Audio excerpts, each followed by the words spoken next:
பிதாவாகிய தேவனாலும் கர்த்தராகிய இயேசு கிறிஸ்துவினாலும் கிருபையும் சமாதானம் உண்டாவதாக என வாழ்த்துக்களை தெரிவித்துக் கொள்கிறோம்.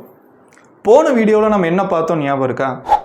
வெளிப்படுத்தல் 13வது அதிகாரத்தில் சமுத்திரத்திலிருந்து எழும்பி ஒரு மிருகத்தை யோவான் பார்த்தார். இந்த மிருகம் ரோம ராஜ்யத்தையும் ரோம ராஜ்யத்தினுடைய ராஜாக்களையும் அடையாளப்படுத்துறதா இருக்குன்னு பார்த்தோம். பிசாசு தேவனுடைய சபையை அழிப்பதற்கு, தேவனுடைய சபையை துன்பப்படுத்துவதற்கு அவன் பயன்படுத்தக்கூடிய அவனுடைய கூட்டாளியாக இருக்கக்கூடிய ஒரு மிருகத்தை தான் நம்ம பார்த்தோம்.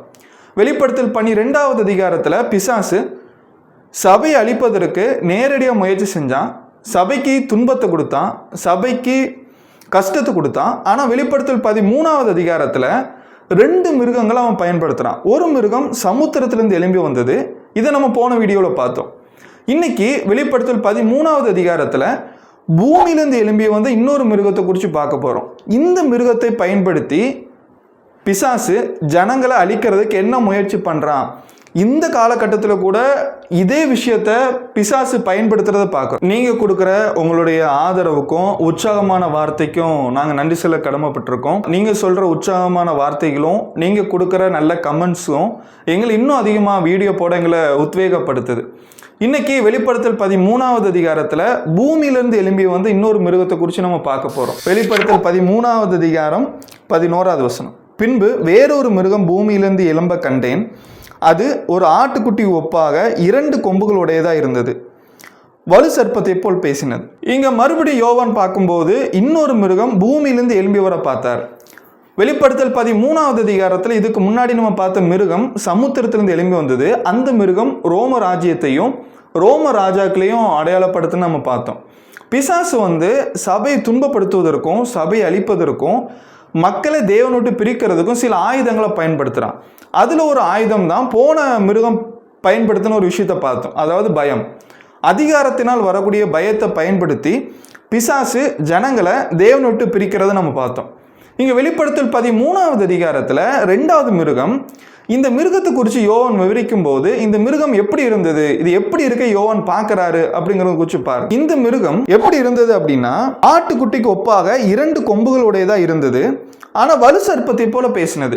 இந்த 2வது மிருகம் யோவான் பார்க்கும்போது இது ஆட்டுக்குட்டியை போல இருக்குது. உங்களுக்கு ஞாபகம் இருக்கா? வெளிப்படுத்தல் புத்தகத்தில் இதுக்கு முன்னாடி இயேசு கிறிஸ்துவை அடையாளப்படுத்துறதுக்கு வெளிப்படுத்தல் 5வது அதிகாரத்தில் அடிக்கப்பட்ட ஆட்டுக்குட்டி அப்படின்னு யோவான் பயன்படுத்தியிருப்பார். இங்கே வெளிப்படுத்தல் 13வது அதிகாரத்தில் பிசாசினுடைய இன்னொரு கூட்டாளியாக இருக்கக்கூடிய இந்த மிருகத்தை அடையாளப்படுத்துறதுக்கு எதை பார்க்குறாரு அப்படின்னா ஆட்டுக்குட்டியை பார்க்குறாரு. இந்த ஆட்டுக்குட்டி இது பார்க்கறதுக்கு, இந்த மிருகம் பார்க்கறதுக்கு ஆட்டுக்குட்டியை போல இருந்தது. ஆனால் பேசும்போது வலு சர்ப்பத்தை போல பேசிச்சு. இந்த வலு சர்ப்பம்னா என்னது? வெளிப்படுத்தல் 12வது அதிகாரத்தில் பிசாசு தான் வலு சர்ப்பம் அப்படின்னு சொல்லியிருக்கு.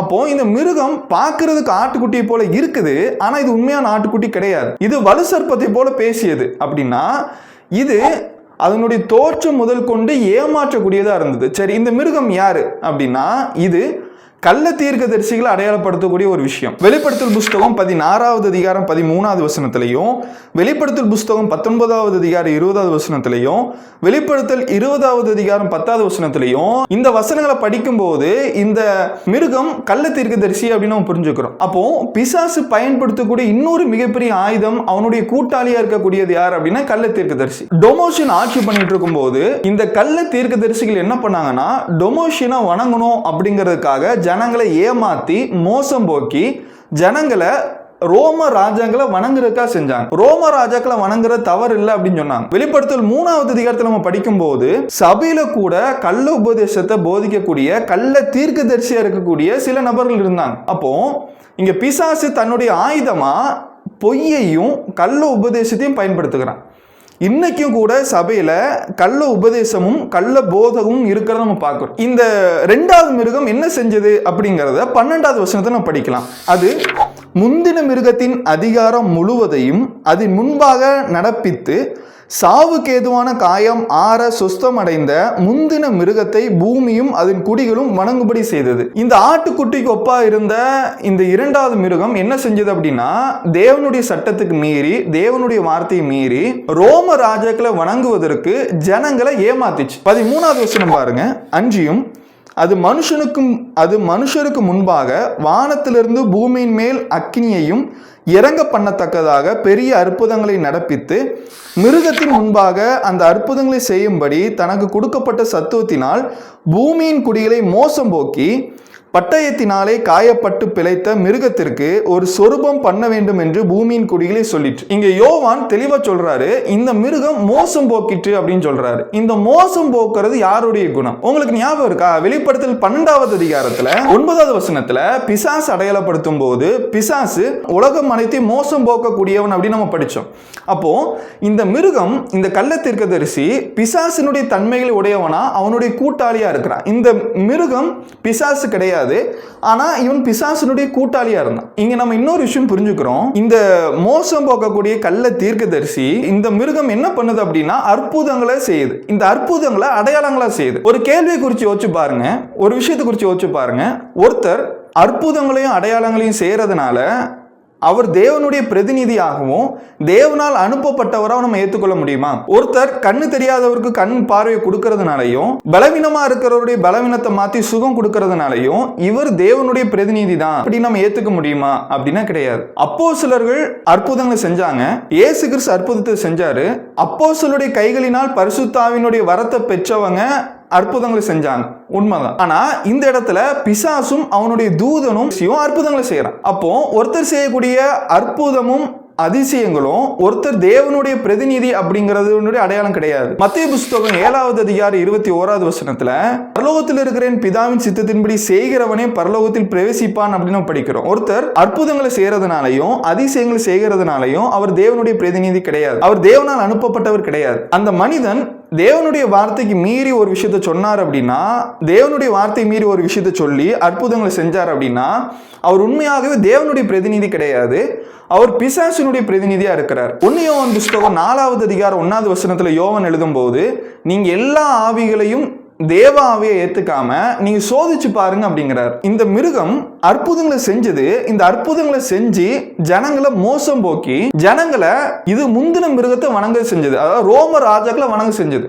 அதே மாதிரிதான் இன்னைக்கு கள்ள தீர்க்கதரிசிகளா கள்ள போதகர்களா இருக்கக்கூடியவங்க தேவனுடைய வார்த்தையை கவனிக்க விடாம தேவனுடைய வார்த்தையை புரட்டி நாங்கள் அற்புதம் செய்கிறோம் அப்படின்னு சொல்லிட்டு ஒரு திரளான ஜனங்களை தன்னுடைய மயக்கத்தில் வச்சிருக்கிறத நம்ம பார்க்கிறோம். வெளிப்படுத்தல் 13வது அதிகாரத்துல 15வது வசனம், மேலும் அம்மிருகத்தின் சொரூபம் பேசத்தக்கதாகவும் மிருகத்தின் சொரூபத்தை வணங்காத யாவரையும் கொலை செய்யத்தக்கதாகவும் மிருகத்தின் சொரூபத்திற்கு ஆவியை கொடுக்கும்படி அதற்கு சத்துவம் கொடுக்கப்பட்டது. அது சிறியோர் பெரியோர் ஐஸ்வர்யவான்கள் தரித்திரர் சுயாதீனர்கள் அடிமைகள் இவர்கள் யாவரும் தங்கள் தங்கள் வலது கையிலாவது நெற்றியிலாவது ஒரு முத்திரையை பெறும்படிக்கு அந்த மிருகத்தின் முத்திரையாவது அதன் நாமத்தையாவது அதன் நாமத்தின் இலக்கத்தையாவது தரித்து கொள்ளுகிறவன் தவிர வேறு ஒருவனும் கொல்லவும் விற்கவும் கூடாதபடி செய்தது. இதனால ஞானம் விளங்கும். அந்த மிருகத்தின் இலக்கத்தை புத்தியுடையவன் கணக்கு பார்க்க கடவன். அது மனுஷனுடைய இலக்கமா இருக்கிறது. அதனுடைய இலக்கம் 666. இப்போ நம்ம வெளிப்படுத்தல் புஸ்தகத்துல மிகவும் சர்ச்சைக்குரிய ஒரு விஷயத்துக்குள்ள வந்திருக்கிறோம். அதாவது முத்திரை 666 முத்திரை. இந்த 666 முத்திரை குறித்து நீங்க என்ன நினைக்கிறீங்க? நம்ம இப்ப படிச்சோம் இல்லையா, இந்த பூமியிலிருந்து வந்து மிருகம் பெரிய அற்புதங்கள் செஞ்சு ஜனங்களை முந்தின மிருகத்தை வணங்க செஞ்சது.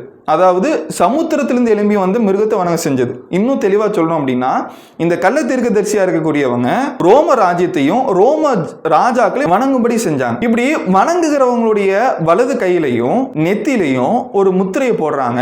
அது 666 இருக்கு. இங்க வலது கை நெற்றி இந்த ரெண்டுமே எதை அடையாளப்படுத்தக்கூடியதா இருக்குது. இதுக்கு முன்னாடி ஒரு விஷயத்தை நம்ம புரிஞ்சுக்கணும். வெளிப்படுத்தல் புஸ்தகத்துல இது முத வாட்டி கிடையாது. வெளிப்படுத்தல் 7வது அதிகாரத்துல தேவனுடைய பிள்ளைகளுடைய நெற்றியில முத்திரை போடப்பட்டது. வெளிப்படுத்தல் 14வது அதிகாரத்துல தேவனுடைய பிள்ளைகளுடைய நெற்றியில தேவனுடைய நாமம் முத்திரை போடப்பட்டது, பொறிக்கப்பட்டிருந்தது. அப்போ இங்க யோவான் 2 பேருக்கு இடையில வித்தியாசத்தை ஏற்படுத்துறார். அதாவது பூமியில இருக்கக்கூடியவங்க பரலோகத்தை சார்ந்தவங்க, இந்த பூமியில இருக்கக்கூடியவங்க பூமியை சார்ந்தவங்க மிருகத்தையும் கள்ள தீர்க்கதரிசியையும் பின்பற்றக்கூடியவங்க. இவங்களுடைய நெற்றியில 666 அப்படிங்கிற ஒரு முத்திரையும், தேவனுடைய பிள்ளைகள் கிறிஸ்துவால் தெரிந்து கொள்ளப்பட்டவங்க அவங்களுடைய நெற்றியில தேவனுடைய நாமம் பொறிக்கப்பட்டிருந்தது. அப்போ இங்க யோவான் இந்த முத்திரை எதுக்காக பயன்படுத்துறார் அப்படின்னா, பிரிக்கிறதுக்காக பயன்படுத்துறார். தேவனுடைய பிள்ளைகள் தனி, உலகத்தில் இருக்கிற மக்கள் தனி. ஒரு விஷயம் நம்ம நல்லா புரிஞ்சுக்கணும். இந்த 666 அப்படிங்கிற முத்திரை நேரடியாக சரீர பிரகாரமாக நம்மளுடைய நெற்றியிலேயோ நம்மளுடைய வலது கையிலேயோ பொறிக்கப்படுறது கிடையாது. ஒருவேளை இது அப்படி சரீர பிரகாரமா பொறிக்கப்பட்டதா இருந்தது அப்படின்னா வெளிப்படுத்தல் 14வது அதிகாரத்திலையும் வெளிப்படுத்தல் 7வது அதிகாரத்திலையும் தேவனுடைய பிள்ளைகளுடைய நெற்றியில தேவனுடைய நாமம் உண்மையிலே என்ன பண்ணிருக்கணும், பொறிக்கப்பட்டிருக்கணும். ஆனா அப்படி கிடையாது. இது ஆவிக்குரிய அர்த்தம் நம்ம எடுத்துக்கணும். நெற்றி அப்படிங்கிறது பொதுவாகவே நம்மளுடைய எண்ணங்களையும் நம்மளுடைய சிந்தனைகளையும் குறிக்கக்கூடியதா இருக்குது. அதே போல வலது கை அப்படிங்கிறது நம்மளுடைய செயல்களை அடையாளப்படுத்தக்கூடியதா இருக்குது. யாரெல்லாம் அந்த மிருகத்தை வணங்குவா? அதாவது தேவனுடைய வார்த்தையை அறியாம இல்ல தேவனுடைய வார்த்தை கீழ்ப்படியாம இருக்கிற உலகத்தை சார்ந்து இருக்கக்கூடிய இந்த உலகத்தில் இருக்கக்கூடிய மக்கள் அந்த மிருகத்தை வணங்குவாங்க. யார் இந்த மிருகத்தை வணங்க மாட்டா? யாரெல்லாம் தேவனுடைய பிள்ளைகளா தேவனுடைய சட்டத்திற்கு கீழ்ப்படுகிறாங்களோ அவங்களாம் அந்த மிருகத்தை வணங்க மாட்டாங்க. அப்போ தேவனுடைய பிள்ளைகளுடைய எண்ணங்களும் செயல்களும் தேவனுடைய வார்த்தையின்படி இருக்கும். இதுவே உலகத்தில் இருக்கிற மக்களுடைய எண்ணங்களும் செயல்களும் எதன் அடிப்படையில் இருக்கும் அப்படின்னா அவங்களுடைய ஆசையின்படியும் அவங்களுடைய தேவையின்படி இருக்கும். அப்போ இங்க 2 விதமான மக்களுடைய வித்தியாசமான எண்ணங்களை காமிக்கிறதுக்கு இங்க முத்திரைகள் பயன்படுத்தப்பட்டிருக்கு. இப்போ ஒரு விஷயம் நீங்க யோசிச்சு பார்க்க வேண்டிய விஷயம், உங்களுடைய நெற்றியில என்ன முத்திரை போடப்பட்டு? நீங்க தேவனால் முத்திரை போடப்பட்டிருக்கீங்களா?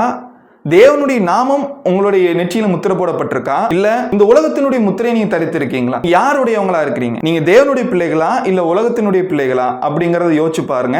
எபேசியர் புஸ்தகம் 1வது அதிகாரம் 13, 14 படிக்கிறோம். இயேசுவினுடைய சுவிசேஷத்துக்கு கீழ்ப்படிந்து ஞானஸ்நானம் பெற்றுக்கொள்கிற ஒவ்வொருத்தருமே பரிசுத்த ஆவியினால நான் முத்திரை போடப்படுகிறோம் அப்படின்னு படிக்கிறோம். நான் தேவனுக்கு சொந்தமானவனா இருந்தேன் அப்படின்னா நான் தேவனுடைய வார்த்தை கீழ்ப்படிவேன், தேவனுடைய வார்த்தையின்படி நடப்பேன். வெளிப்படுத்தல் 14வது அதிகாரத்தில் என்ன நடக்குது பார்க்கலாம். தேவன் நம்மை ஆசீர்வதிப்பார். சத்தியத்தை தெளிவாகவும் எளிமையாகவும் சத்தியமாகவும் தெரிந்து கொள்ள விரும்பினால் எங்களை தொடர்பு கொள்ளவும். எங்களிடம் ஆவிக்குரிய புத்தகங்களும் விளக்க உரையும் டிராக்குகளும் இருக்கின்றன. எங்களை தொடர்பு கொள்வதன் மூலமாய் இலவசமாய் நீங்கள் பெற்றுக்கொள்ளலாம். பிரதர் செலின் 97902358583 மற்றும் 78450218883.